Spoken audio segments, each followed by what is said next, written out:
नमो अरिहन्ताणम् नमो सिद्धाणम् नमो आयर्याणम् नमो वज्रायाणम् नमो लोये सर्वसाहुणम्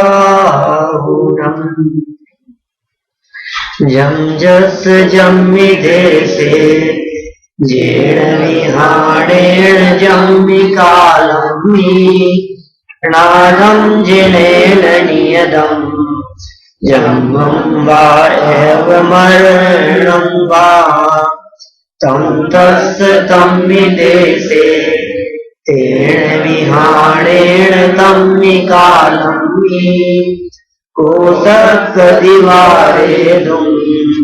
इंदो वातः जनिंदो वा एवं जोड़े चेदो जान दी दवाणी सब पजाए सो सदिठी सुधो जो संकदि तो लिट्टी।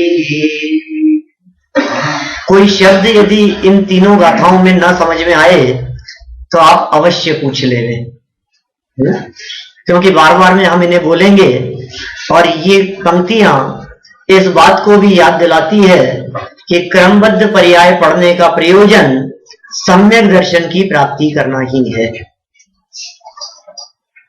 देखिए, पिछले सेशन में हमने ऐसी चर्चा की थी कि जाकर ही जैसे जाए समय में जो हो तब जा द्वार सो बनी है तरी है कछु नाही कर लीनो निर्धार हमको कछु भय नारे जान लीनो संसार। बुद्धजन जी की ये पंक्तियां हैं और बुद्धजन जी इन पंक्तियों के माध्यम से कहना चाहते हैं कि हमने इस संसार को जान लिया, हमने इस जगत को जान लिया, हमने इस दुनिया को जान लिया और हम निश्चिंत हो गए कि हम दुनिया को जानते हैं तो भयभीत होते हैं और ज्ञानी जन दुनिया का स्वरूप जानते हैं तो वे निश्चिंत होते हैं। बोलो, हम भयभीत हैं जिसे देखकर और ज्ञानी जीव उसी को देख करके निश्चिंत हैं। क्या आधार होगा आखिर ज्ञानियों के निश्चिंतता का? ज्ञानियों के निश्चिंतता का क्या आधार है उसे यहां सिद्ध किया है। वस्तु स्वरूप ज्ञानियों की निश्चिंतता का आधार है, बाहर में दिखने वाली सुरक्षा निश्चिंतता का आधार नहीं है। हम ट्रेन पकड़ने के लिए दौड़ते हुए आ रहे थे और ट्रेन को सामने खड़ा हुआ देखा और हम निश्चिंत हो गए कि चिंता नहीं है, ट्रेन सामने खड़ी है। यह निश्चिंतता का आधार नहीं है ज्ञानी की। ऐसा निश्चिंत तो अज्ञानी भी हो जाता है, इसमें क्या दम है? माने बच्चा कहीं इधर उधर खो गया, अब जैसे ही वो मिल गया हम निश्चिंत हो गए, अरे यही है, तो हम सोच रहे थे पता नहीं किधर चला गया। तो ये जो निश्चिंतता हमारी लाइफ में दिखाई देती है, ये निश्चिंतता अलग प्रकार की है। और यहां जो ज्ञानी के जीवन में निश्चिंतता है वो द्रव्य पर्यायात्मक वस्तु के स्वरूप को जान करके निश्चिंतता है। माने ज्ञानियों की निश्चिंतता का आधार वस्तु स्वरूप है, ज्ञानियों की निश्चिंतता का आधार अनुकूल परिस्थितियां नहीं है। पॉइंट समझ में आया? ज्ञानी इस आधार पर निश्चिंत नहीं है, सब व्यवस्थाएं बराबर है। माइक, थैंक गॉड माइक सही चल रहा है, मैं निश्चिंत हो गया। चलो ये व्यवस्था बराबर हो गई, अब मैं निश्चिंत हूं। चलो ये आ गए, इन्होंने संभाल लिया, अब हम निश्चिंत हो गए। ऐसी निश्चिंतता तो दिन में 10 बार होती है हमारे को। ये कोई क्रमबद्ध पर्याय की श्रद्धा थोड़ी ना है। क्रमबद्ध पर्याय की श्रद्धा का आधार तो वस्तु का सहज परिणमन, वो सहज परिणमन अनुकूल हो तो भी ठीक है और वो प्रतिकूल हो तो भी ठीक है। ज्ञानियों को इस बात से फर्क नहीं पड़ता कि ये परिणमन प्रतिकूल क्यों हो गया। प्रतिकूल माने मन माफिक नहीं है, जैसा हम सोचते हैं वैसा नहीं है, कोई फर्क नहीं पड़ता है। वस्तु का परिणमन जैसा हो उसे सहज भाव से स्वीकार करते हैं।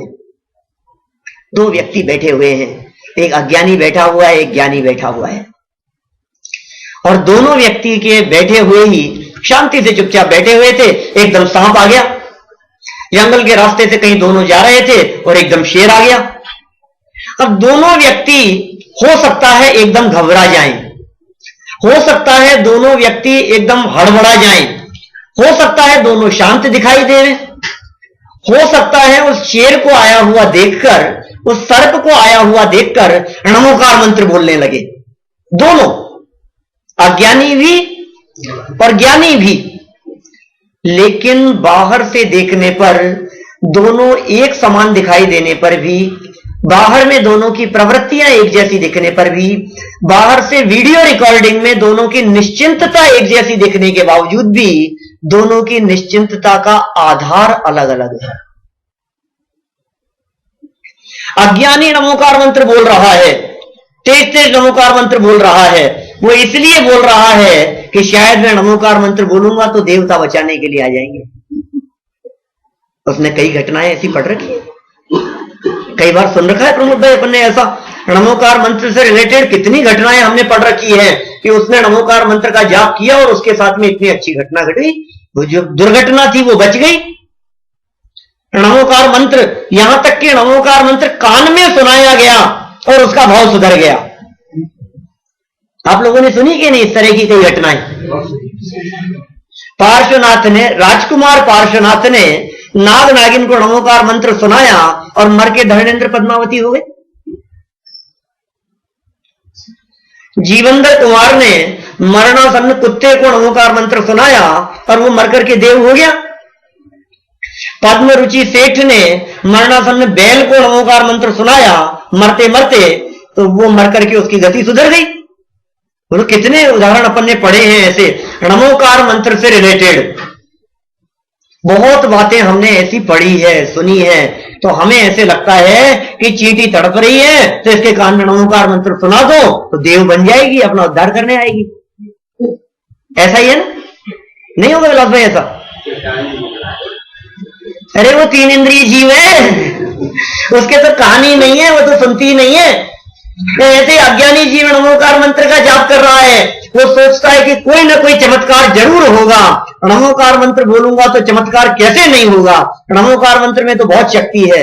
और ज्ञानी जीव भी नमोकार मंत्र बोल रहा है, लेकिन उसका आधार ये नहीं है कि भगवान बचाने आ जाएंगे, इसका अर्थ ये नहीं है कि देव बचाने आ जाएंगे। उसका अर्थ तो ये है कि भाई सहज ही अशुभ भाव से बचने के लिए पंच परमेष्ठियों का स्मरण करना चाहिए। दोनों की निश्चिंतता में फर्क है कि नहीं?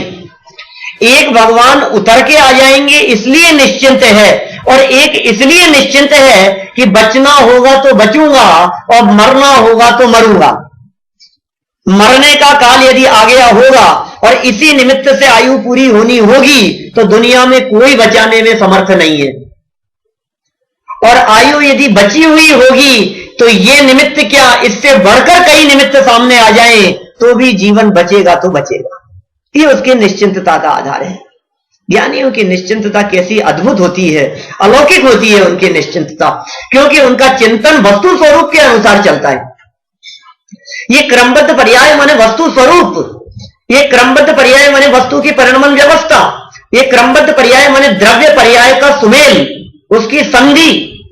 बड़ी अद्भुत व्यवस्था है ये क्रमबद्ध पर्याय रूप जो समझाई गई है। इस क्रमबद्ध पर्याय को बनाने वाला कोई नहीं है, इन पर्यायों को व्यवस्थित करने वाला कोई नहीं है, इन पर्यायों को निश्चित करने वाला, इन पर्यायों को लिखने वाला ऐसा कोई नहीं है भाई जगत में। ये तो सहज वस्तु का परिणमन है। ज्ञानी जी उस वस्तु के परिणमन को समझते हैं तो न तो उन्हें द्रव्य स्वभाव में परिवर्तन का कुछ विकल्प आता है और न पर्याय में होते हुए परिवर्तन को बदलने का कुछ विकल्प आता है। वे द्रव्य स्वभाव और पर्याय स्वभाव ऐसे दोनों स्वभावों को जानकर अत्यंत निश्चिंत रहते हैं। इसलिए यहां बुद्धचंद जी कह रहे हैं, हमको कछु भय नारे, हमें किसी प्रकार का भय नहीं है। डर किस बात का है ये तो बताओ। अज्ञानता के अलावा, कषाय के अलावा दूसरा और कोई दुख हो सकता है क्या? और भय क्या है? भय किस चीज का नाम है? कषाय और अज्ञानता के बिना भय नहीं होता। भय की उत्पत्ति अज्ञानता से है, भय की उत्पत्ति कषाय से है। अरे भय तो स्वयं एक कषाय है। क्या भय भी तो एक कषाय है? 25 कषायों में 9 कषाय है, 25 कषायों में है, भय का नाम आता है। तो भैया देखो कैसी बात करते हैं यहां। देखिए क्या कहते हैं, पेज नंबर 5 पर अपनी चर्चा चल रही थी, 39 नंबर का पेज है आप लोगों की पुस्तकों में। सम्यक दृष्टि के ऐसा विचार हुए है, ज्ञानी के होता है ऐसा विचार, अज्ञानी को तो ऐसा विचार ही नहीं आता। अज्ञानी तो निमित्तों को हटाने की सोचता है, अज्ञानी सोचता है कैसे उपाय करूं कि शेर भाग जाए, और अंत में जब शेर को भगाने में असमर्थ रहा, बचने की कोई उम्मीद नहीं दिखी, तब जाके उसे भगवान याद आ रहे हैं। भगवान पे भी श्रद्धा कहां है अज्ञानी को? अरे सच में यदि उसे भगवान पर या नमोकार मंत्र पर श्रद्धा होती तो भयाक्रांत क्यों दिखता? ऐसे बोलता है वो फटाफट। आप हालत देखो उसकी, जब शेर सामने आता है क्या हालत होती है। अभी हमारे वहां दिल्ली में उसमें गिर गया था एक आदमी चिड़ियाघर में, वीडियो देखा होगा आप लोगों ने, व्हाट्सएप पर बहुत चला था, 4-6 महीने पहले की बात है। बहुत घूमा था वो बेचारा, क्या हालत थी उसको देख करके ऐसा लगता है शेर सामने बैठा हुआ है और वो शेर के सामने बैठा हुआ है। और पूरा दृश्य उस वीडियो के अंदर दिखाया था, 2-3 मिनट का वीडियो था, वो लोगों ने मोबाइल के अंदर रिकॉर्ड किया होगा। क्या हालत होती है, कैसे शब्द निकलते हैं। ये तो अपन लोगों को मौत दिखती नहीं है, और सच में यदि मौत दिखने लगे तो क्या हालत होती है इसका अनुमान तब लगता है जब रोड क्रॉस कर रहे हो और 100-120 की स्पीड से कोई गाड़ी आकर के हमारे बगल में रुके, टच नहीं करे तो टच नहीं करे, बराबर में आकर के रोक लिया उसने, बहुत तेजी से ब्रेक लगा लिया, हमारी धड़कन 10 मिनट तक रुकती नहीं है। मर जाता तो देख करके नहीं चलता है कि भैया देख करके चलाता तब तो बचा लिया। तो क्या कहते हो कि देख के नहीं चलता है? कैसे चलाते हो गाड़ी? इतनी अच्छी तो चलाता हूं कि बचा लिया। यहां क्या कह रहे हैं देखो आप, सम्यक दृष्टि के विचार आता है ऐसा। कैसा विचार होता है कि जो वस्तु का स्वरूप सर्वज्ञ ने जैसा जाना है तैसा निरंतर परिणमे है सो होए है।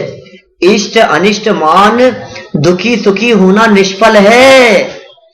इष्ट मान करके सुखी होना, अनिष्ट मान करके दुखी होना निष्फल है, यह कोई कल्पना मात्र है।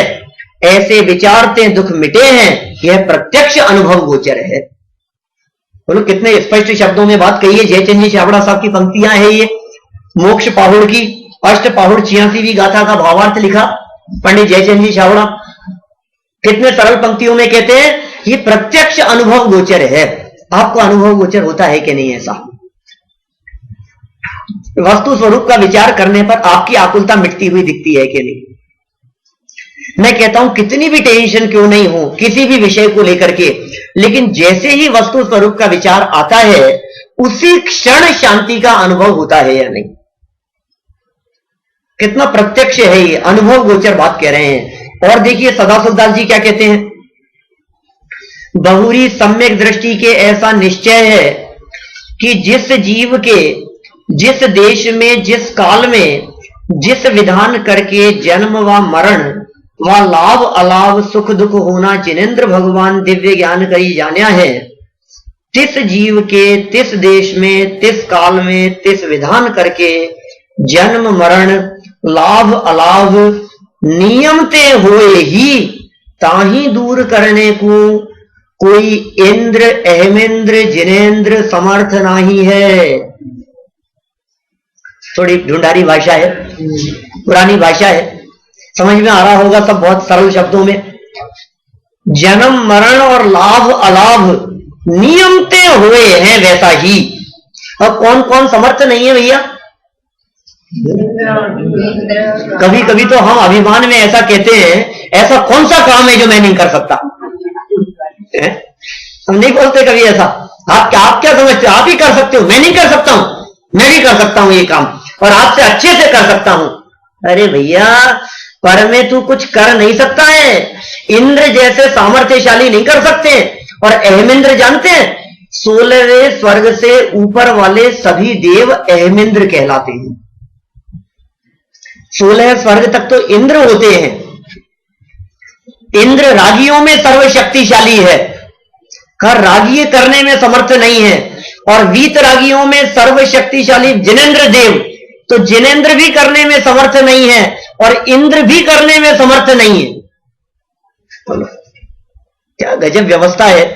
इंद्र और जिनेंद्र यहां करने में समर्थ नहीं हो, ये कहकर के क्या कहना चाहते हैं? हमारे भगवान वीतरागी हैं, ये कहकर के जैन शासन में क्या कहना चाहते हैं? सुरेश जी क्या बोलना चाहते हैं जैन शासन में? भगवान वीतरागी सर्वज्ञ होते हैं, तो भगवान वीतरागी सर्वज्ञ होते हैं, अरे वो ये कहना चाहते हैं कि तुम्हारा भगवान कुछ नहीं कर सकता, तुम क्या कर लोगे? समझ में आ रही है बात? माने जब हम कभी किसी व्यक्ति को गुस्से में ललकारते हैं तो कहते हैं तू क्या करेगा? क्या तेरे बॉस भी नहीं कर सकते, तू तो है ही क्या? मतलब समझ में आ रही है? कोई इस तरह की बात बोलते हैं ना कि तू क्या कर लेगा, तू क्या बिगाड़ लेगा, बुला लेना और किसी को भी, कोई नहीं बिगाड़ सकता मेरा कुछ भी।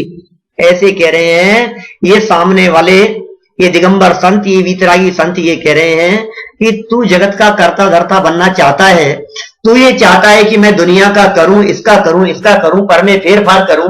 अरे तुम्हारे जो भगवान हैं वे भी पर में फेर फार नहीं कर सकते, तुम हो कौन जो पर में फेर फार करने की सोचते हो? जिस काम को करने की सामर्थ्य तीन लोक के नाथ में नहीं है, उस काम को करने की सामर्थ्य हम जैसे अल्पज्ञ और अल्प शक्तिशालियों में कैसे हो सकती है? ये कहता है साहब वो तो वीतरागी है, उनको तो कुछ करने धरने का विकल्प नहीं है, इसलिए वो तो कुछ करते नहीं है, लेकिन मैं तो रागी हूं। भाई देखो, जिसका राग मिट गया है, जो वीतरागी हो गया है, जिसको करने धरने का कुछ जज्बा नहीं है अंदर में, वो नहीं करता। लेकिन हमारे में तो उत्साह है करने धरने का। भगवान वीतरागी हो गए इसलिए नहीं करते, हम रागी हैं इसलिए करते हैं। तो कह रहे हैं भैया रागियों में भी सर्वशक्तिशाली को यहां सामने प्रस्तुत कर दिया। इंद्र भी करने में समर्थ नहीं है, माने ना तो जिनेंद्र करने में समर्थ है कुछ, और ना ही इंद्र कुछ करने में समर्थ है, टालने में समर्थ नहीं है जो होगा उसे। इंद्र, अहमेंद्र और जिनेंद्र, आपने ध्यान दिया होगा ये जितने प्रकरण ऊपर अभी तक बतलाए गए हैं, जितने उद्धरण यहां प्रस्तुत किए गए हैं, उन सभी उद्धरणों में एकमात्र क्रमबद्ध पर्याय की सिद्धि का आधार सर्वज्ञता को ही बतलाया गया है। माने यदि क्रमबद्ध पर्याय की चर्चा करनी हो तो सर्वज्ञ परमात्मा को सामने लेकर के बैठना पड़ेगा, सर्वज्ञ भगवान के आधार पर चिंतन करना पड़ेगा। आप सर्वज्ञता को एक तरफ रख दें तो क्रमबद्ध पर्याय आपकी समझ में आना थोड़ा कठिन है, असंभव नहीं कह रहा हूं, क्योंकि बिना सर्वज्ञता के भी हम क्रमबद्ध पर्याय को सिद्ध करने की कोशिश करेंगे वस्तु स्वरूप के आधार पर, लेकिन वो भी घूम फिर करके बात सर्वज्ञता पर ही आएगी, क्योंकि वस्तु स्वरूप सर्वज्ञ ने ही जाना है। वस्तु स्वरूप के जाननहार, वस्तु स्वरूप के बतलाने वाले सर्वज्ञ परमात्मा ही है। इसलिए क्या निष्कर्ष निकला कि भैया क्रमबद्ध पर्याय की सिद्धि में सबसे प्रबल हेतु यदि कोई है तो वो सर्वज्ञता ही है। बराबर। अब हम लोग सर्वज्ञता तो जानते, सर्वज्ञ किसे कहते हैं? ये प्रयोग विपिन मैंने कोई 50 जगह किया हुआ है हिंदुस्तान में, अमेरिका में भी हो सकता है एक आध जगह किया हो। सर्वज्ञ किसे कहते हैं ये परिभाषा मैंने 50 जगह पूछी है, सभाओं में पूछी है, और मुझे एक व्यक्ति का जवाब सही नहीं मिला, एक भी व्यक्ति का सर्वज्ञ की परिभाषा। आप कहेंगे कैसी बात करते हो, हम बतला सकते हैं। आप लोगों के अंदर में उत्साह आ रहा होगा कि इसमें क्या है, सर्वज्ञ तो हम जानते हैं, किसी से भी पूछ लो, सर्वज्ञ तो सब जानते हैं। ये तो बच्चों का बालबोध पाठमाला का प्रश्न है। आप कहां पंडित जी कौन सी जगह पर पूछ रहे हो? आप अमेरिका में किसी सेंटर में नहीं पूछ रहे हो, ये सब सेंटरों से जो सिलेक्टेड लोग हैं ना, जो यहां आए हैं जाना शिविर में एटलांटा में, यहां इनसे पूछ रहे हो आप। किसे कहते हैं सर्वज्ञ? जो तीन लोग तीन काल की बातों को सब जानते हो, युगपत जानते हो, है ना, और यही है ना जो तीन लोग बिना प्रभावित हुए जानते हो।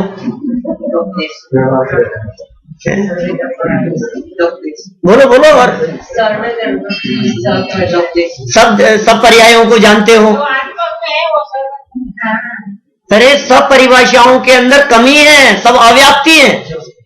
जो आत्मज्ञ है वो सर्वज्ञ माने जो सब कुछ जानते हैं, लेकिन तीन लोग तीन काल शब्द का जो प्रयोग कर रहे हैं, उन्हें ध्यान देना चाहिए कि क्या सर्वज्ञ परमात्मा तीन लोक और तीन काल को ही जानते हैं, आलोक को नहीं जानते हैं? क्या आलोक को भी जानते हैं? सिर्फ इतनी सी बात है, बाकी तो सब समझते ही हैं क्या? मुझे कोई गहरी बात नहीं बतलानी है, मुझे तो इतना बतलाना है कि जिनके दिमाग में इतना आ रहा हो कि सर्वज्ञ परमात्मा तीन लोक तीन काल को जानते हैं, मैं ये कहना चाहता हूं कि आपने कुछ छोड़ दिया है जिसे सर्वज्ञ परमात्मा जानते हैं। वो क्या है? वो है आलोक। आचार्यों ने कहीं ऐसी गलती नहीं की। लोकालोक झलकते जिसमें ऐसा प्रभु का केवल ज्ञान, सर्वद्रव्य पर्यायेषु केवलस्य, क्या सालोका नाम त्रिलोका नाम, सालोका नाम त्रिलोका नाम। समझ में आ रही है बात? माने दिगंबर संतों ने, वीतरागी संतों ने जहां जहां सर्वज्ञता की व्याख्या की है वहां कहीं गड़बड़ी नहीं की है, लेकिन फिर भी हम लोग पता नहीं कैसे अपने मन से ही उस बात को समझने लगते हैं, गड़बड़ी हो जाती है। तो समझ में आ रही है बात? सर्वज्ञता का क्या स्वरूप है? सब कुछ जानते। देखिए, जब निष्पन्न पर्यायों के लिए कहा जाता है, निष्पन्न माने जो बीत चुकी है, तब तो जगत के जीवों को कोई ऐतराज नहीं होता। भरोसा है हमारे को, हाँ वो हो ही चुका है, जानते होंगे सर्वज्ञ भगवान। कल हमने क्या खाया था, है ना, कहां रहते थे, कहां से आए हैं, भूतकाल में जो घटनाएं घट चुकी है उन्हें सर्वज्ञ परमात्मा जानते होंगे, इसमें हमें कोई ऐतराज नहीं दिखता। किंतु जब अनिष्पन्न भावी पर्यायों के बारे में कहा जाता है तो एकदम हमारा दिमाग, ऐसा कैसे हो सकता है? शाम को क्या खाओगे? अभी हमने खाया ही नहीं, हमें क्या पता कल क्या बनने वाला है, अभी तो ऑर्डर दिया ही नहीं, अभी तो नक्की नहीं है। 3 दिन बाद में क्या होगा क्या हमें क्या मालूम? 15 दिन बाद में टेम्परेचर क्या होगा ये क्या मालूम? देखता हूं गूगल खोल करके, और फिर भी कुछ भरोसा नहीं है। ऐसा लगता है जो घटना अभी घटी ही नहीं है वो सर्वज्ञ परमात्मा कैसे जानते होंगे, और यदि सर्वज्ञ परमात्मा उसको भी जान लेंगे तो फिर ये सब बंद नहीं जाएंगे हम? क्या पराधीनता नहीं हो जाएगी? बोलो, आप ऐसा सोच रहे हैं यहां बैठ करके कि अभी ये जब पीरियड खत्म होगा तो यहां से खत्म होने के बाद में कहां जाएंगे? ये जो शिविर खत्म होगा इसके बाद में आपके जाने के संदर्भ में 2 विकल्प है। एक बात आप सोचते हैं कि ये 3 दिन के लिए अपन 2-3 दिन एटलांटा घूम लेते हैं, अब यहां आए हैं इतना दूर तो घूम ही ले। दूसरा विकल्प ये है कि नहीं वो बिजनेस छोड़ करके आए हैं तो सीधे अपन तो वहीं चलते हैं। ये विकल्प आपके दिमाग में चल रहे हैं। अब लेकिन सर्वज्ञ भगवान के ज्ञान में पहले से ही झलकी है ये बात कि आप कहां जाने वाले हैं। तो आपको लगता है यार ये तो मेरे हाथ से कंट्रोल ही छीन लिया है। और मैं जो निर्णय जो मेरे हाथ में था कि मैं यहां जाऊं या यहां जाऊं, ये तो मेरे हाथ में है ना, ये निर्णय तो, ये कंट्रोल तो मेरे हाथ में है ना। अभी कहते हैं सर्वज्ञता बीच में आ गई तो मेरे हाथ से कंट्रोल छीन गया, अब तो मेरे हाथ में कुछ बचा ही नहीं है। ये ऐसी बातें करता है। जब इसके कर्तृत्व के अभिमान पर चोट पड़ती है तो ये बौखला जाता है, सर्वज्ञता की व्याख्याएं बदलने लगता है। मानो सर्वज्ञता को भी आज तक सिर्फ हृदय से स्वीकार कर रहा था, सर्वज्ञता का सच्चा स्वरूप ही नहीं समझा था। पूरा सर्वज्ञता का स्वरूप समझाया है इसने। यहां पर आगे पेज नंबर 40-41 पर ये पूरा सर्वज्ञता की ही चर्चा की है। कैसे है सर्वज्ञ परमात्मा, कैसे होते हैं सर्वज्ञ परमात्मा? देखो, चूंकि हम लोग सब जैन हैं ना, और बचपन से ये बात पढ़ते रहे हैं कि हमारे भगवान वीतरागी सर्वज्ञ होते हैं, इसलिए भगवान सर्वज्ञ होते हैं, इस बात में तो हमें कोई ऐतराज नहीं है। भाई सर्वज्ञ तो होते हैं भगवान, ये बात तो सच्ची है। लेकिन सर्वज्ञ होते हैं इसका मतलब उनको ये भी पता है कि मैं कहां जाने वाला हूं, उनको ये भी पता है कि मैं कितनी देर यहां बैठूंगा, मुझे ही नहीं पता। और आपको पता है कितने बज के कितने मिनट पे उठोगे विलास भाई? नहीं मालूम। नवीन भाई मालूम है कितने बज के कितने मिनट पर आप यहां से उठोगे? अब भगवान जानते हैं इस बात को। ये कैसे हो सकता है? जो बात मुझे नहीं मालूम मेरे बारे में, वो बात भगवान को कैसे पता हो सकती है? जो काम अभी हुआ नहीं है उस काम को सर्वज्ञ भगवान कैसे जान सकते हैं? ये विकल्प हमारे दिलो दिमाग में घूमते रहते हैं। इसलिए या तो हम सर्वज्ञता की व्याख्याएं बदलने लगते हैं या फिर सर्वज्ञ को मानने से ही इनकार कर देते हैं। पता है क्या कहता है कि नहीं, सर्वज्ञ भगवान जानते तो होंगे, अब भविष्य को तो नहीं जानते, वो हुआ ही नहीं है, उसको कैसे जान लेंगे? तो फिर हम जब उसे कहते हैं भैया सर्वज्ञ मतलब त्रिकालज्ञ होता है। क्या होता है? त्रिकालज्ञ। त्रिकालज्ञ माने भूत, वर्तमान और भविष्य, ये है त्रिकाल। त्रिकालज्ञ हैं वे सर्वज्ञ हैं। और आपने कहा भविष्य को नहीं जानते, इसका मतलब वे सर्वज्ञ परमात्मा त्रिकालज्ञ नहीं होकर के द्विकालज्ञ हो जाएंगे। कैसी स्थिति होगी? वे त्रिकालज्ञ है ना, वे सर्वज्ञ है ना, तो सर्वज्ञ का मतलब जानते हो आप? सर्वज्ञ माने सब कुछ जानने वाले। अब क्या छिप गया है उनके ज्ञान से? फिर कहता है कि नहीं जानते तो होंगे, लेकिन सशर्त जानते होंगे। जो पुण्य करेगा वो अच्छा फल प्राप्त करेगा, जो पढ़ाई करेगा वो पास होगा, जिसके पाप का उदय आएगा वो दुखी होगा, जो नहीं पढ़ेगा वो फेल हो जाएगा। बोलो, ऐसा ही है ना? सर्वज्ञ भगवान ऐसा ही जानते होंगे। अरे इसमें क्या दम है? पढ़ने वाले विद्यार्थी जब किसी ज्योतिषी के पास में जाकर के पूछते होंगे कि मैं पास होऊंगा कि फेल होऊंगा, और यदि कदाचित वो ज्योतिषी 100 का नोट जेब में रखकर $10-20 लेकर वो ये कहे कि देख भैया तेरी हाथ की रेखाओं को देख करके स्पष्ट पता लग रहा है कि तू पढ़ेगा तो पास होगा और नहीं पढ़ेगा तो फेल होगा, ये क्या सकता है? ये पूछने आया हूं तेरे पास में।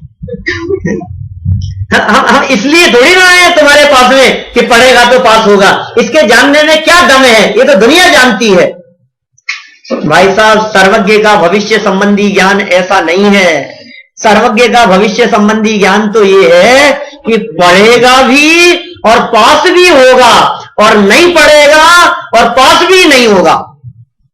सर्वज्ञ के ज्ञान में तो एक एक चीज झलक रही है। कितना कितना पढ़ेगा, क्या क्या प्रश्न पूछा जाएगा, कितना कितना लिखेगा, और एक एक प्रश्न में कितने कितने नंबर मिलेंगे, कितना लिख पाएगा, कब लिख नहीं पाएगा, कब कॉपी छीन ली जाएगी, ये सब बातें भगवान के ज्ञान में स्पष्ट झलक रही है।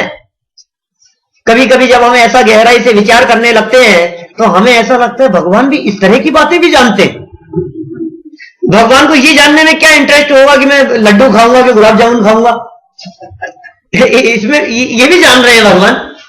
अरे जान क्या रहे हैं, ये ज्ञान का स्वरूप है ऐसा, उनके ज्ञान में झलकता है, जानना चाहते नहीं है। भगवान तो अपने ज्ञान भगवान आत्मा को ही जानते हैं। राम जी भाई ने केवली की इस प्रकार की व्याख्या की, ये केवल एक आत्मा को जानने से केवली है। केवली कहलाते हैं ना सर्वज्ञ भगवान, वे केवली क्यों कहलाते हैं? कि जो केवल एक आत्मा को जाने वो केवली। देखा, लोकालोक को जाने वो, लोकालोक को जानना तो व्यवहार से है। ये प्रकरण अभी आएगा, अपन करेंगे उसकी चर्चा, आज ही करेंगे, क्रमबद्ध पर्याय के तीसरे प्रवचन में करेंगे 1 घंटे बाद। तो अभी यहां क्या कहना चाह रहे हैं? कैसा सर्वज्ञता का स्वरूप समझ लिया? अरे भैया देखो तो सही, जहां जहां सर्वज्ञता की चर्चाएं मिलती है जरा उन शास्त्रों को खोल करके तो देखो, उन पेज बदल करके तो देखो, वहां ग्रंथों के दिगंबर संतों की वाणी को देखो जरा। आप लाइनें पढ़ेंगे तो आपको स्पष्ट होगा। तत्वार्थ सूत्र में उमा स्वामी आचार्य कहते हैं, सर्व द्रव्य पर्यायेषु केवलस्य। केवल ज्ञान का विषय सभी द्रव्य हैं, केवल ज्ञान का विषय सभी गुण हैं, सभी पर्याय हैं। सर्व द्रव्य पर्यायेषु। अब कौन सा द्रव्य बच गया, कौन सी पर्याय बच गई जो केवल ज्ञान का विषय नहीं होगी? देखिए 40 पेज, अंतिम 2 लाइनें। जो कुछ हो चुका है, हो रहा है और भविष्य में होने वाला है, सर्वज्ञ भगवान के ज्ञान में तो वह सब वर्तमानवत स्पष्ट झलकता है। तो कैसे झलकता है भगवान के ज्ञान में? इसी की व्याख्या करते हुए पूज्यपाद स्वामी कहते हैं, आगे वाले पेज पर, सब द्रव्यों की पृथक पृथक तीनों कालों में होने वाली अनंत पर्यायें हैं। इन सब में केवल ज्ञान की प्रवृत्ति होती है। ऐसा न कोई द्रव्य है और न पर्याय समूह है जो केवल ज्ञान के विषय के परे हो। बोलो, है कोई ऐसी बात जो केवल ज्ञानियों के ज्ञान में नहीं आती हो? बोलो, आपको कुछ ख्याल में आ रही हो तो बतलाओ कि केवल ज्ञानी नहीं जानते हो। आप कुछ बता सकते हैं? रजनी भाई, कुछ ऐसी बात ख्याल में आती है जो केवल ज्ञानी नहीं जानते हो सकता है आप कोई ऐसी बात बतलाने की चेष्टा भी करें, लेकिन इतना जरूर सोच लेना कि जो हम जानते हैं वो सर्वज्ञ नहीं जानते होंगे। जो हम ही जान रहे हैं वो केवल ज्ञानी तो जानते ही होंगे ना। देखो, जो केवल ज्ञान के विषय के परे हो ऐसा कुछ नहीं हो सकता। केवल ज्ञान का महात्म्य अपरिमित है। इसी बात का ज्ञान कराने के लिए सूत्र में सर्वद्रव्य पर्यायेषु कहा है। जो हो चुका उसे भी जानते हैं, जो हो रहा है उसे भी जानते हैं, जो भविष्य में होने वाला है उसे भी जानते हैं। आपको ऐसा लग सकता है कि वर्तमान तो जानते होंगे, जो है नहीं उसे कैसे जानेंगे? आप लोग जानते हैं या नहीं जो नहीं है उसे? जो व्यक्ति अभी यहां नहीं है उसे आप जानते हैं कि नहीं? गुरुदेव श्री को जानते हैं कि नहीं? कितने लोग ऐसे हैं जो गुरुदेव को नहीं जानते? सब जानते हैं आप लोग? कितने लोग ऐसे हैं जो गुरुदेव से मिले हैं? तो दो चार हाथ खड़े होंगे, अतुल भाई जैसे, देखो निरंजन भाई वगैरह हैं सब। और बाकी सबने गुरुदेव को देखा नहीं है ना? सच में नहीं देखा है? हमने नहीं देखा, लेकिन फिर भी इतना है कि यदि अभी गुरुदेव के वेश में आ जाएं तो हम पहचान लेते हैं। और अभी यदि आपसे ये पूछा जाए कि ये फोटो किसकी लगी है इधर, बोलो किसकी फोटो है? ऐसे कोई है यहां जो नहीं जानते हो? आप कैसे जान रहे हैं? गुरुदेव तो नहीं है अभी यहां, आप कैसे जान रहे हैं? हमारे पिताजी का स्वर्गवास हो गया, दादाजी का स्वर्गवास हो गया, आप उन्हें जान रहे हैं क्या? नहीं। अभी कहते ही आपके आंखों के सामने उनका चेहरा आ जाता है या नहीं? वो तो नहीं है, तो जो नहीं है उनको कैसे जान सकते हो आप? देखो, समझ में आ रही है बात? इसका मतलब जो चीज नहीं है वो भी जानी जा सकती है, जो चीज नहीं है उसको भी जाना जा सकता है, जो यहां नहीं है वो भी ज्ञान का विषय बन सकता है। अरे भाई साहब, जो नहीं है यदि उसे न जाना जा सके तो फिर उस ज्ञान को दिव्य ज्ञान कौन कहेगा? प्रवचन सार की 39वीं गाथा प्रस्तुत कर दी, यहां पढ़ी है आप लोगों ने, बहुत साल पहले पढ़ी है।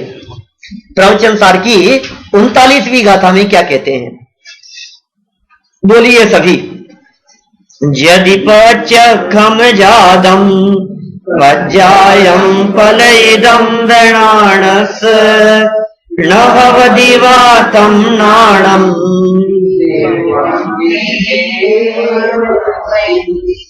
पद्यानुवाद याद है किसी को?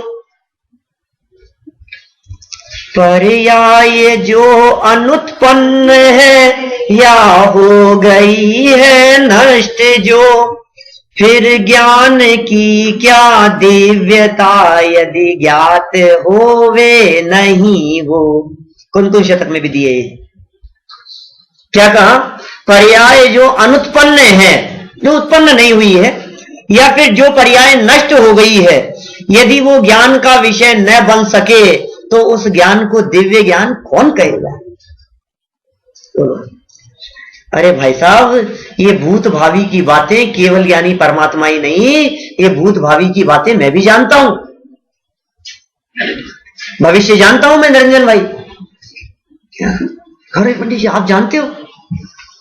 हमको तो पता ही नहीं था कि आप भविष्य भी जानते हो। हाँ, मैं जानता हूं बहुत अच्छे से। ये क्या जानते हो? ये बहुत अच्छी तरह से जानता हूं कि शिविर 2 तारीख तक चलेगा। नहीं चलेगा 2 तारीख तक? 2 तारीख आ गई। आज कितनी तारीख है? आज तो 29 जून 2015 सोमवार। नहीं, वो नहीं जानते, मैं जानता हूं ना। बोलो, भविष्य में होने वाली कितनी बातें हैं, अनगिनती बातें जो हम जानते हैं। हम जानते हैं कि कल मंगलवार होगा। बोलो, कैसे भविष्य को जान रहे हैं कि नहीं? अपनी मर्यादा में रहकर के क्या हम भविष्य को नहीं जान रहे हैं? क्या भविष्य हमारे ज्ञान का विषय नहीं बन रहा है? क्या जो घटनाएं नहीं घटी है, क्या हम उसे नहीं जानते? रोजाना न्यूज़पेपर में देखो तो सनसेट कितने बजे होगा, सनराइज कितने बजे होगा, स्पष्ट दिखाई देता है, अपने को टाइम दिखाई देता है। क्या उतने बजे सूर्योदय नहीं होता है? कि टाइम सेट करना पड़ता होगा, जैसे आप अलार्म का टाइम सेट करके सोते हैं, जितने बजे का अलार्म लगाएंगे उतने बजे अलार्म बजेगा। इसी तरह से वो जो है ना, न्यूज़पेपर में छापने से पहले वो सूर्य से टाइम सेट, देख भैया हम टाइम छाप रहे हैं, देख फिर छपने के बाद गड़बड़ नहीं होगी। 6:58 पब्लिश कर दें न्यूज़पेपर में, इतने बजे उगेगा ना। कैसा है देखो आप व्यवस्था, कितना स्वतंत्र है ये। भविष्य को जाना जा सकता है, कितना स्पष्ट शब्दों में कह दिया। धवला का प्रमाण प्रस्तुत कर दिया। प्रश्न उठाया इस तरह का कि जो पदार्थ नष्ट हो चुके हैं, उत्पन्न नहीं हुए हैं, केवल ज्ञान कैसे जान सकता है? ऐसा प्रश्न उठाया। तो जवाब क्या दिया उसका? क्यों नहीं? केवल ज्ञान सहाय निरपेक्ष है। ये बहुत बड़ा तर्क है ये। केवल ज्ञान सहाय निरपेक्ष है, इसका मतलब केवल ज्ञानी को जानने के लिए किसी के सहयोग की जरूरत नहीं है। केवल ज्ञानी को जानने के लिए सामने पदार्थ होने की जरूरत नहीं है। जान सकते हैं हम, नहीं हो तो भी जाना जा सकता है। अरे उसमें प्रमेय गमन मार्तंड में तो एक बहुत सुंदर मोही जीव का एग्जाम्पल देकर के चर्चा की। पीहिते कारागारे, क्या होगा? पीहिते कारागारे तमसी च सूची मुखाग्र दुर्भेद्ये मयि च निमिलित नयने तथापि कांताननम व्यक्तम। कितनों को समझ में आया है? 2 लोगों को समझ में आया है, अतुल भाई और सुरेश भाई। नहीं समझ में आया? पीहिते कारागारे, ऐसे कारागार में किसी व्यक्ति को बंद कर दिया गया है जहां भयंकर अंधकार है। तमसी, और कितना अंधकार है? सूची मुखाग्र दुर्भेद्ये, सुई के नोक बराबर भी उसमें कहीं रोशनी की चिनकी भी नहीं आ रही है। क्या कहेंगे उसे?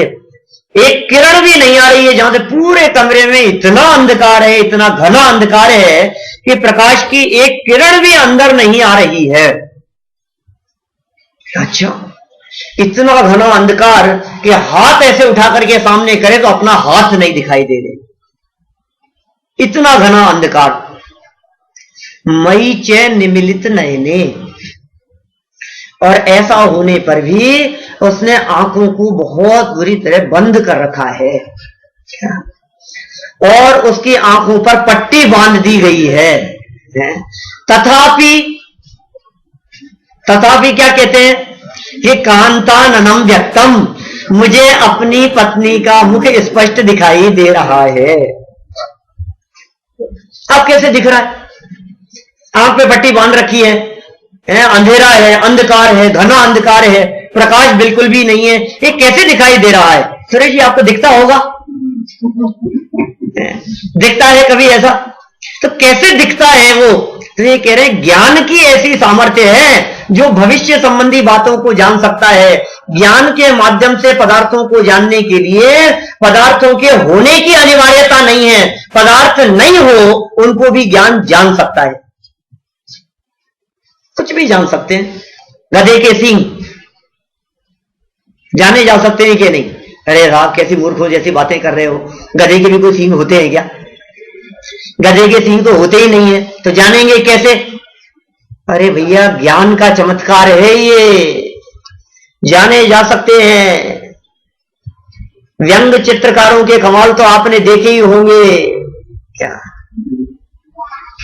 गधा बनाए और उसके ऊपर सींग बना देवे, ज्ञान का विषय नहीं बन सकता? पेपर पर बनने के पहले किसी न किसी के ज्ञान में बनते होंगे।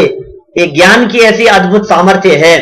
तो यहां सिर्फ इतनी बात कहना चाहते हैं कि ज्ञान सहाय निरपेक्ष होता है। ज्ञान को जानने के लिए पदार्थ सामने है या नहीं है इस बात की जरूरत नहीं होती। सामने होते हुए भी नहीं पता हो और सामने नहीं होते हुए भी दिख जाए, ऐसा हो सकता है। विपिन भाई देखती हैं कि नहीं? सामने देखती दिख सकती है। कोई भी ऐसी चीज जो हमारे सामने नहीं है वो भी हमें दिख सकती है, और सामने होती हुई भी दिख नहीं रही है। और जो दूर है ना, फोन करके पूछा कि कहां रखी है, कि वो अलमारी खोलो, वो ड्रॉर खोलना, और वहां देखो कॉर्नर पे रखी हुई है। मैंने देखी मिल नहीं रही है। कि क्या बात कर रहे हो, वहीं तो रखी है, मुझे दिख रही है। दूर बैठे हुए उनको दिखाई दे सकती है, और जो वहां सामने खड़ा है उसको नहीं दिख रही है। ऐसा चमत्कार है। ये कह रहे हैं भाई साहब, केवल ज्ञान तो सहाय निरपेक्ष होता है, इसलिए जो पर्याय उत्पन्न नहीं हुई है वे भी केवल ज्ञान के माध्यम से जानी जाती है, और ऐसे जानी जाती है जैसे कि मानो उस केवल ज्ञान में लोकालोक के पदार्थ तीनों कालों सहित खचित हो गए हो, क्या घुस गए हो, कीलित हो गए हो। जरा अमृत चंद्राचार्य के शब्द तो देखो, 200 नंबर की गाथा की टीका में लिखते हैं प्रवचन सार में, पेज नंबर 42 पर बीच में, एक ज्ञायक भाव का समस्त ज्ञेयों को जानने का स्वभाव होने से क्रमशः प्रवर्तमान, पेज नंबर 8 है, नीचे पेज नंबर 40 है। क्रमशः प्रवर्तमान ये पर्याय क्रमबद्ध क्रम पर्याय, अच्छा 42 है, अच्छा 42 पेज पर है बीच में। क्रमशः प्रवर्तमान अनंत भूत वर्तमान और अनंत भावी विचित्र पर्याय समूह वाले अगाध स्वभाव और गंभीर ऐसे समस्त द्रव्य मात्र को मानो वे द्रव्य, समझाऊंगा नहीं एक एक चीज, सिर्फ पढ़ूंगा, देखना ध्यान से क्या लिख रहे हैं अमृतचंद्र स्वामी। मूल पंक्तियां हैं, हिंदी में नहीं समझ में आए तो संस्कृत में देख सकते हो, लेकिन संस्कृत में नहीं समझ में आएगा इसलिए तो हिंदी पढ़ रहा हूं। इंग्लिश में भी है, वाह। देखो क्या कह रहे हैं, मानो वे द्रव्य ज्ञायक में उत्कीर्ण हो गए हो,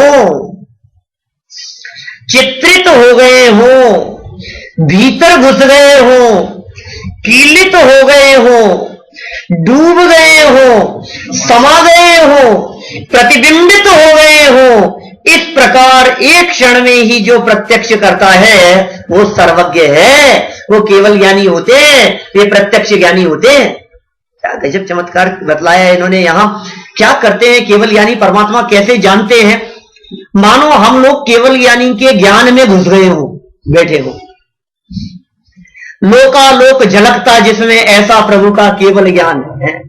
केवल्य कला में उमड़ पड़ा संपूर्ण विश्व का ही वैभव, मानो संपूर्ण विश्व का वैभव केवल ज्ञान रूपी कला में उमड़ पड़ा हो, ऐसे अद्भुत व्यवस्था होती होगी। भाई साहब ऐसा कुछ नहीं है जो केवल ज्ञानियों के ज्ञान में न आता हो, ये तो केवल ज्ञान का स्वरूप ही कुछ इसी प्रकार का है भाई। एक्चुअल में क्या है, वो हमारा ज्ञान लिमिटेड है ना, हमारे को तो समझते समझते भी नहीं समझ में आती है, बोलते बोलते भी नहीं दिखता है। हम दिखाएं इस पेज पर है तो भी कहता है कहां है। इधर से पीछे से कोई व्यक्ति बोलता हो, कौन बोल रहा है, मास्टर जी बोर्ड पर लिख रहे हैं, और पीछे से आवाज आई कौन बोल रहा है, तो उसको दिखाई नहीं देता है। इतने बच्चों के अंदर किसने बोला, किधर से आवाज आई, कौन डिस्टर्ब कर रहा है। तो हमारा तो क्षयोक्षम ज्ञान इतना मंद है, इसलिए हम कल्पना भी नहीं कर सकते कि वे केवल ज्ञान में बातें किस प्रकार स्पष्ट झलकती होंगी, हमारी कल्पना से बाहर है वो।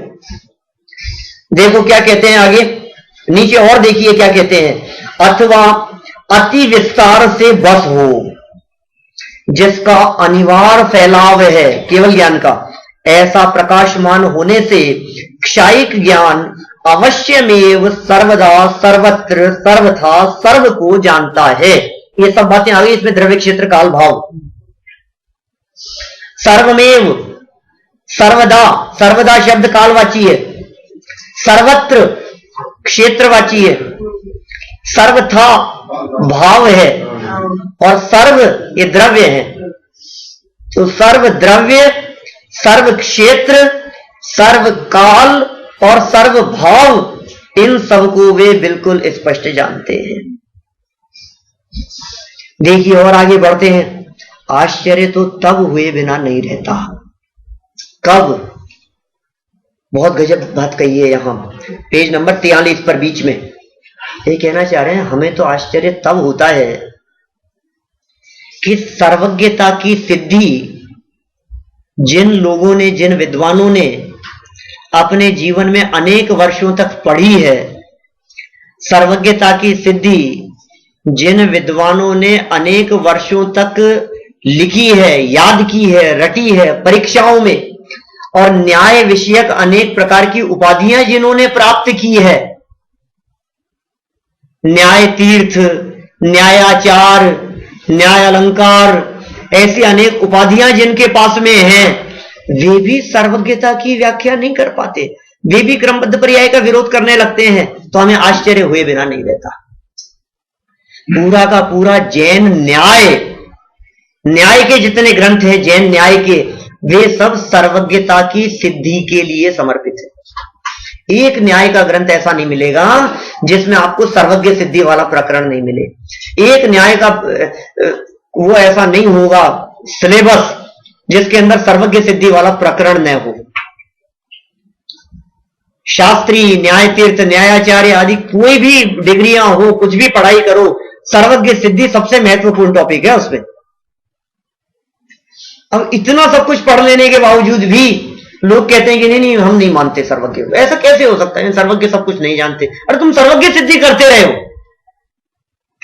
न्याय शास्त्रों में दो प्रकार से सर्वज्ञ सिद्धि की चर्चा मिलती है, एक सामान्य सर्वज्ञ सिद्धि और एक विशेष सर्वज्ञ सिद्धि। समंत भद्राचार्य के सामने कुछ लोग थे जिन्होंने कहा कि सर्वज्ञ नहीं होते, हम नहीं मानते सर्वज्ञ को। आए सामने कोई व्यक्ति, हम नहीं मानते सर्वज्ञ को। तो समंत भद्र स्वामी ने कहा कि ठीक है मत मानो, लेकिन मेरे दो प्रश्नों का जवाब दे दो, मैं मान लूंगा कि नहीं होते सर्वज्ञ। बोले क्या पूछना है तुम्हारे को?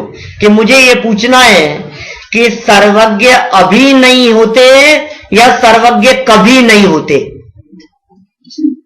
क्या प्रश्न है? सर्वज्ञ अभी नहीं होते या कभी नहीं होते, क्या कहना है बोलो?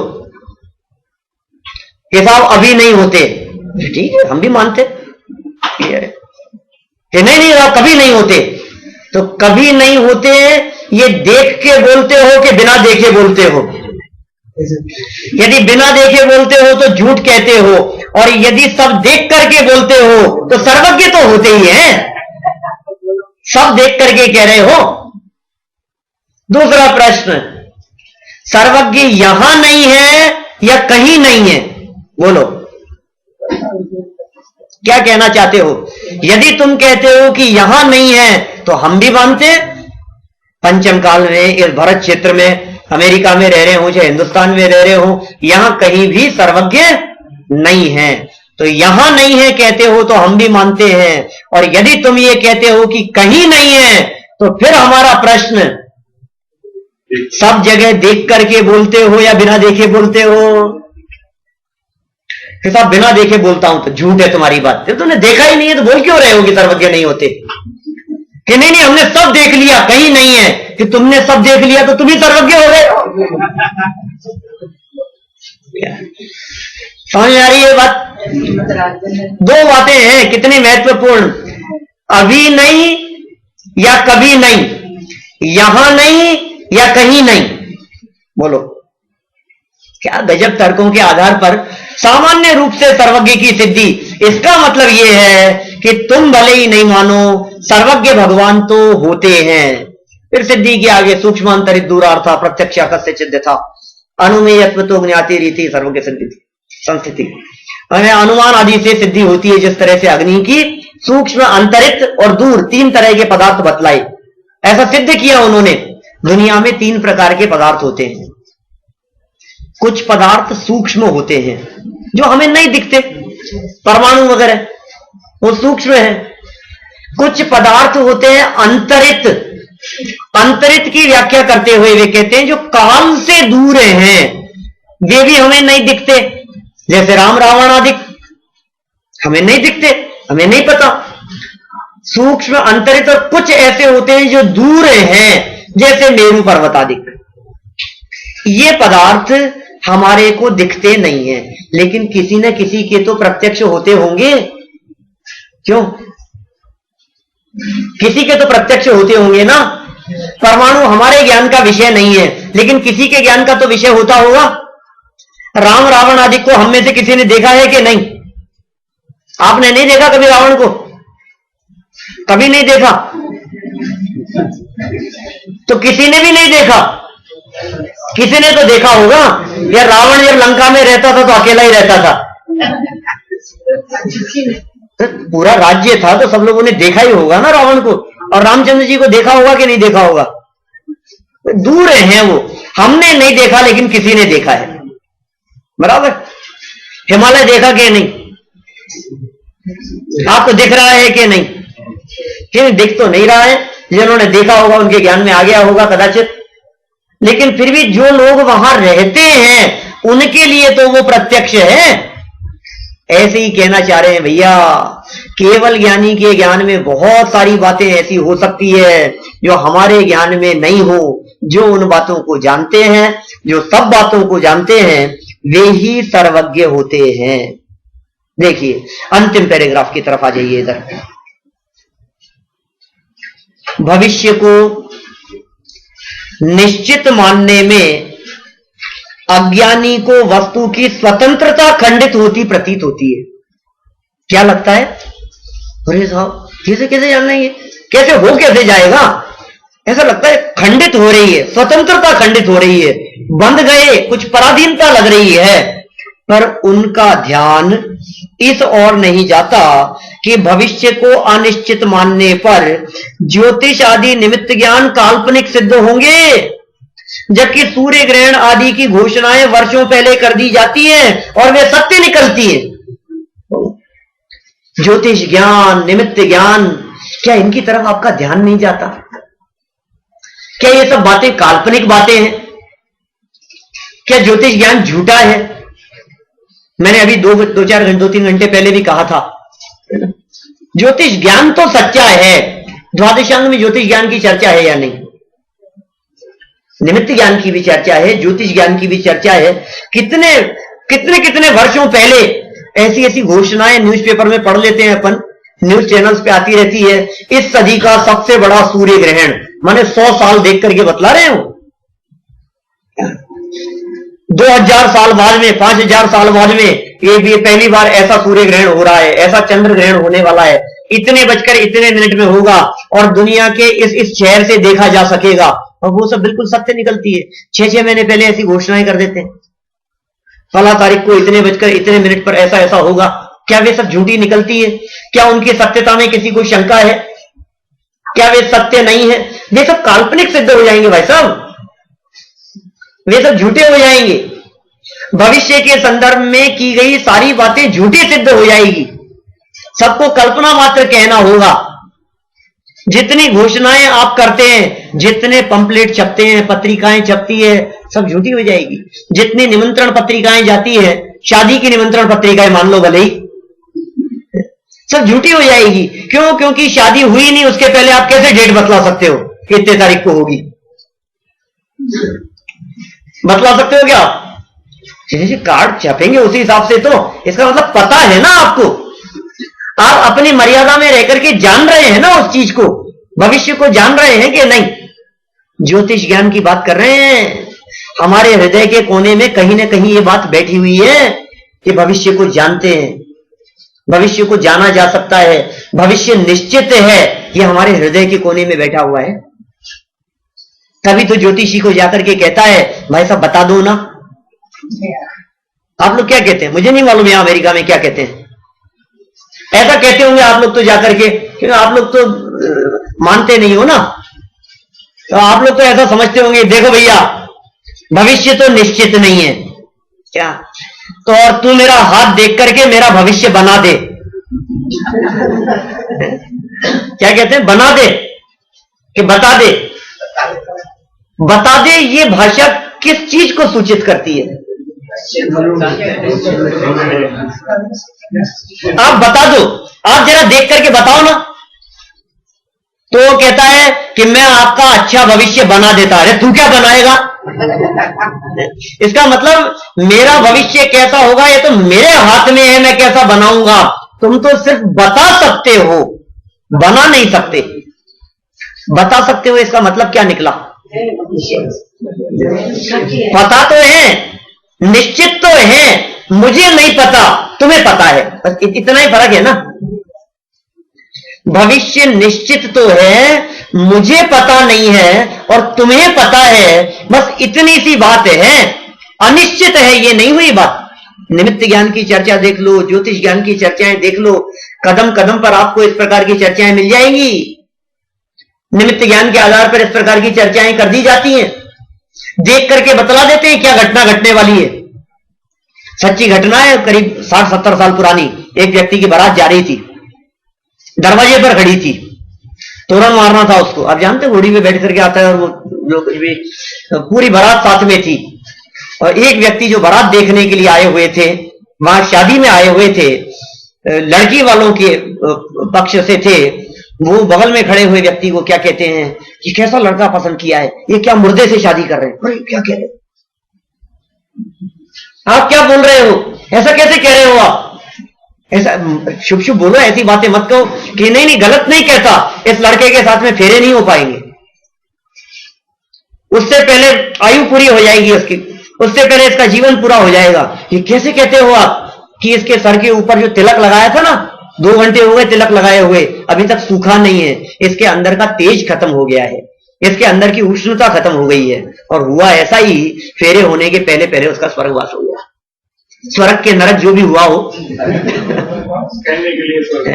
कहने के लिए स्वर्गवास हो गया। नहीं जाना जा सकता। ऐसी घटनाएं देख करके नहीं बतला देते हैं क्या? वैज्ञानिक ऐसी जगह देख करके नहीं बतला, मिट्टी देख करके नहीं बतला देते हैं कि जमीन के अंदर पानी है कि तेल है कि कितनी गहराई पर है? ये सब साइंस ने इतनी तरक्की नहीं कर ली है क्या वे बातें झूठ निकलती है? हम तो सिर्फ ये कहना चाह रहे हैं कि सूर्य ग्रहण आदि की घोषणाएं वर्षों पहले कर दी जाती हैं और वे सभी घोषणाएं सत्य निकलती है, सत्य निकलती है, सत्य निकलती है। इसका मतलब भविष्य निश्चित तो है, लेकिन हम उसे नहीं जान पा रहे हैं। और जो उस भविष्य को पूरी तरह से जानता हो वो सर्वज्ञ कहलाता है। ये सब सर्वज्ञता की व्याख्याएं चल रही हैं। अब इस सर्वज्ञता के संदर्भ में भी जो ऑब्जेक्शन लगाते हैं, ये कुछ और बातें हैं आगे। और आगे अवधि ज्ञान मने पर यह ज्ञान के माध्यम से भी भविष्य को जानने की बातें कही है। मैं अभी 1 घंटे बाद होने वाले सेशन में उसकी चर्चा करूंगा। अभी की बात को यही विराम देता हूं।